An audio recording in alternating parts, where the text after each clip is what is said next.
ಸರ್ಕಾರ ಹಾಗೂ ಅಧಿಕಾರಿಗಳು ರೈತರ ಸಮಸ್ಯೆಗಳ ವಿಷಯದಲ್ಲಿ ನಿರ್ಲಕ್ಷ್ಯ ಧೋರಣೆಯನ್ನ ಅನುಸರಿಸ್ತಾ ಇದ್ದಾರೆ ಅಂತ ಆರೋಪಿಸಿ ಕರ್ನಾಟಕ ರಾಜ್ಯ ರೈತ ಸಂಘದ ನೇತೃತ್ವದಲ್ಲಿಂದು ಜಿಲ್ಲಾಧಿಕಾರಿ ಕಚೇರಿ ಎದುರು ಪ್ರತಿಭಟನೆಯನ್ನು ನಡೆಸಲಾಯಿತು. ಈ ವೇಳೆ ಸಂಘದ ರಾಜ್ಯಾಧ್ಯಕ್ಷ ದಯಾನಂದ್ ಅವರು ಮಾತನಾಡಿ, ಕಳೆದ ವರ್ಷ ಮುಂಗಾರು ಮಳೆಯಿಂದಾಗಿ ಜಿಲ್ಲೆಯ ನೂರಾರು ತೆಂಗಿನ ಮರಗಳು ಧರೆಗುರುಳಿದ್ದು. ಈ ಕುರಿತು ಜಿಲ್ಲಾಧಿಕಾರಿ ಹಾಗೂ ತಹಸೀಲ್ದಾರ್ಗೆ ಮನವಿ ಸಲ್ಲಿಸಿ ಅಧಿಕಾರಿಗಳು ಸ್ಥಳ ಪರಿಶೀಲನೆಯನ್ನೂ ನಡೆಸಿದ್ರು. ಆದರೆ ಇಲ್ಲಿಯವರೆಗೂ ಕೂಡ ರೈತರಿಗೆ ಯಾವುದೇ ಪರಿಹಾರ ಸಿಕ್ಕಿಲ್ಲ. ಇತ್ತೀಚೆಗೆ ಸಂಭವಿಸಿದ ಬೆಂಕಿ ಅವಘಡದಲ್ಲಿ ದನಗಳಿಗೆ ಸಂಗ್ರಹಿಸಿದ್ದ ಮೇವು ಸಂಪೂರ್ಣ ನಾಶವಾಗಿದೆ. ಈ ಸಂಕಷ್ಟದ ಸಂದರ್ಭದಲ್ಲೂ ಕೂಡ ಸರ್ಕಾರದಿಂದ ಯಾವುದೇ ನೆರವು ದೊರೆತಿಲ್ಲ.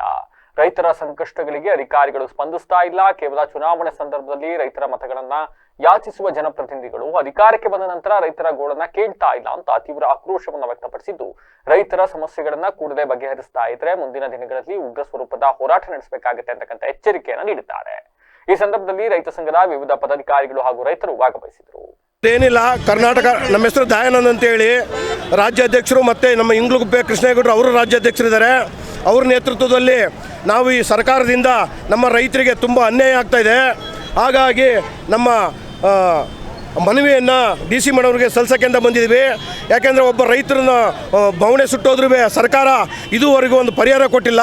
ಕಳೆದ ವರ್ಷ ಮುಂಗಾರಲ್ಲಿ ಸುಮಾರು ನೂರಾರು ತೆಂಗಿನ ಮರಗಳು ಬಿದ್ದೋದು. DC ಮನವಿ ಸಲ್ಲಿಸಿದ್ದು. ನಮ್ಮ ತಾಲೂಕು ಅರಸೀಕೆರೆ ದಂಡಾಧಿಕಾರಿಗಳು ಮನವಿ ಸಲ್ಲಿಸಿದ್ವು. ಶಿವಲಿಂಗೇಗೌಡರು ಬಂದರು, ಅವರು ಬಂದು ಎಲ್ಲ ಸಮೀಕ್ಷೆ ಮಾಡಿರುವೆ. ನಮ್ಗೆ ಇದುವರೆಗೂ ಪರಿಹಾರ ಸಿಕ್ಕಿಲ್ಲ. ರೈತರಿಗೆ ಬವಣೆಗೆ ಮೇವು, ದನಗಳು ತಿನ್ನೋಂಥ ಮೇವು, ಆ ಮೇವಿಗೂ ಬೆಂಕಿ ಬಿತ್ತು, ಅದಕ್ಕೂ ಪರಿಹಾರ ಕೊಟ್ಟಿಲ್ಲ. ಹಂಗಾಗಿ ನೀಚಗೆಟ್ಟ ಸರ್ಕಾರಕ್ಕೆ, ನೀಚಗೆಟ್ಟ ಅಧಿಕಾರಿಗಳಿಗೆ ಇವತ್ತು ಪ್ರತಿ ಉತ್ತರ ತೋರಿಸ್ಬೇಕು ಅಂತೇಳಿ ನಮ್ಮ ಸಂಘಟನೆಯಿಂದ, ಕರ್ನಾಟಕ ರಾಜ್ಯ ರೈತ ಸಂಘ, ರೈತ ಶಕ್ತಿ ಹಾಗೂ ರೈತ ಬಣದಿಂದ ನಾವು ಬೃಹತ್ ಮೆರವಣಿಗೆ ಮಾಡ್ಕೊಂಡು ದೊಡ್ಡ ಹೋರಾಟ ಮಾಡಬೇಕು ಅಂತೇಳಿ ಮಾಡ್ತಿದ್ವಿ. ಮುಂದಿನ ದಿನಗಳಲ್ಲಿ ನಮ್ಮ DC ಮೇಡಮ್ ಅವರಿಗೆ ಎಚ್ಚರಿಕೆ ಕೊಡ್ತಾಯಿದ್ವಿ. DC ಆಫೀಸ್ಗೆ ಬೀಗ ಹಾಕೋ ಚಳುವಳಿ ಮಾಡ್ತೀವಿ ಮುಂದಿನ ದಿನಗಳಲ್ಲಿ. ಎಚ್ಚರಿಕೆ ಇರಬೇಕು DC ಮೇಡಮ್ ಅವರಿಗೆ. ಯಾಕೆ ಗೊತ್ತಾ, ನಮ್ಮ ರೈತರನ್ನ ಎಷ್ಟು ಕಡೆಗಣಿಸಿದ್ದಾರೆ ಅಂದರೆ ಹೇಳಕ್ಕೆ ತಿರ್ದು ರೈತರು. ಈಗ ನಮ್ಮ ಇವರಿದಾರಲ್ಲ, ಉಸ್ತುವಾರಿ ಸಚಿವರು ಪರಮೇಶ್ವರ್ ಸಾಹೇಬರು, ಒಬ್ಬ VS ಹತ್ತದಕ್ಕೆ 1 ಕೋಟಿ ರೂಪಾಯಿ ದುಡ್ಡು ಅನುದಾನ ಬಿಡುಗಡೆ ಮಾಡಿರೋ. ಯಾರಪ್ಪ ಮನೆ ದುಡ್ಡು ರೀ ಅದು? 1 ಕೋಟಿ ರೀ ನಿಂತಿದ್ದಲ್ಲಿ ಕೊಟ್ಟರು. ಒಬ್ಬ ರೈತ ಸತ್ರು ಕೊಡಲ್ಲ, ಒಂದು ತೆಂಗಿ ಮರ ಬಿದ್ದರೂ ಕೊಡಲ್ಲ. ಒಂದು ತೆಂಗಿ ಮರ ಬೆಳಿಬೇಕು ಅಂದರೆ ಒಬ್ಬ ರೈತನಿಗೆ ಎಷ್ಟು ಕಷ್ಟ ಆಗುತ್ತೆ ಗೊತ್ತಾ? 15-20 ವರ್ಷ ರೀ ಮರಗಳು ಬಿದ್ದಿರೋದು. ಆ ಮರಗಳಿಗೆ ಇವತ್ತು ಪರಿಹಾರ ಕೊಟ್ಟಿಲ್ಲ ರೀ. ನಾವೇನಾಗಬೇಕು ರೈತರುಗಳು? ಯಾರಂಗೆ ಕೇಳಬೇಕು? ಅಧಿಕಾರಿಗಳು ಹೋದ್ರು, ಅಧಿಕಾರಿ ಒಬ್ಬರು ಬೆಲೆ ಕೊಡಲ್ಲ, ಮುಖ್ಯಮಂತ್ರಿಗಳು ಬೆಲೆ ಕೊಡಲ್ಲ. ಓಟ್ ಹಾಕಿಸ್ಕೋಬೇಕಾದ್ರೆ ಮಾತ್ರ ರೈತರುಗಳು ಬೇಕು, ಸಾರ್ವಜನಿಕರು ಬೇಕು. ಓಟ್ ಹಾಕಿಸ್ಕೊಂಡ ಮೇಲೆ ಅಧಿಕಾರಿಗಳು ಬೇಕಷ್ಟೇ ಮುಖ್ಯಮಂತ್ರಿಗಳಿಗೆ. ಅಲ್ಲಿವರೆಗೂ ಸಾಮಾನ್ಯ ವರ್ಗದವ್ರು ಯಾರೂ ಬೇಕಾಗಿಲ್ಲ.